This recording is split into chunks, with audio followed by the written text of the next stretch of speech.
வெங்காய பச்சடி எப்படி செய்யறதுன்னு பார்க்கலாம். நான் தயிர் வந்து ஒரு சின்ன கப்பில் எடுத்திருக்கேன்.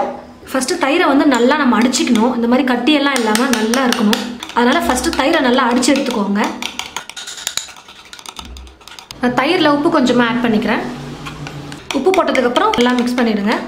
தயிர் நல்லா கட்டி இல்லாமல் நல்லா ஸ்மூத்தாக இருக்கணும். அப்படியே அந்த அளவுக்கு நம்ம நல்லா மிக்ஸ் பண்ணணும்.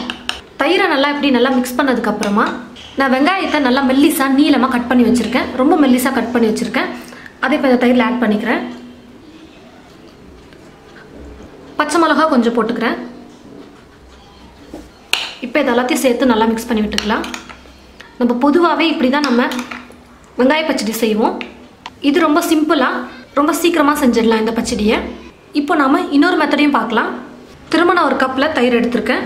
உப்பு கொஞ்சமாக ஆட் பண்ணி மிக்ஸ் பண்ணிக்கிறேன். உப்பு போட்டு மிக்ஸ் பண்ணிட்டேன்.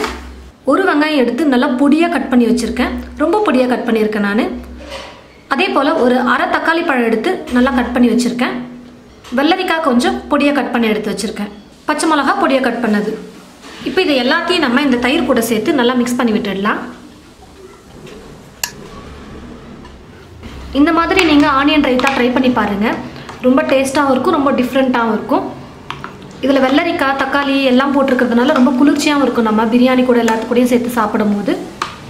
கொத்தமல்லி கொஞ்சம் பொடியாக கட் பண்ணி எடுத்து வச்சுருக்கேன். அதையும் இதில் போட்டு மிக்ஸ் பண்ணிக்கிறேன். நல்லா ஃப்ளேவர் கொடுக்கும், ரொம்ப சூப்பராக இருக்கும் சாப்பிடும் போது. பாருங்கள், ஆனியன் ரைத்தா ரெடி ஆகிடுச்சு. நான் 2 விதமாக செஞ்சுருக்கேன் ஆனியன் பச்சடி. ஒன்று வெறும் வெங்காயம் மட்டும் போட்டு, இன்னொன்று வெள்ளரிக்காய் தக்காளி எல்லாம் போட்டு பண்ணியிருக்கேன். உங்களுக்கு இந்த 2 பச்சடியில் எது பிடிச்சிருக்கோ அதை நீங்கள் ட்ரை பண்ணி பாருங்கள். இந்த வீடியோவை மற்றவங்களுக்கும் ஷேர் பண்ணுங்கள். மறக்காமல் தமிழ் ஃபுட் மசாலா சேனலை சப்ஸ்கிரைப் பண்ணுங்கள். பக்கத்தில் இருக்கிற பெல் பட்டனையும் ப்ரெஸ் பண்ணிவிடுங்க. தேங்க்யூ.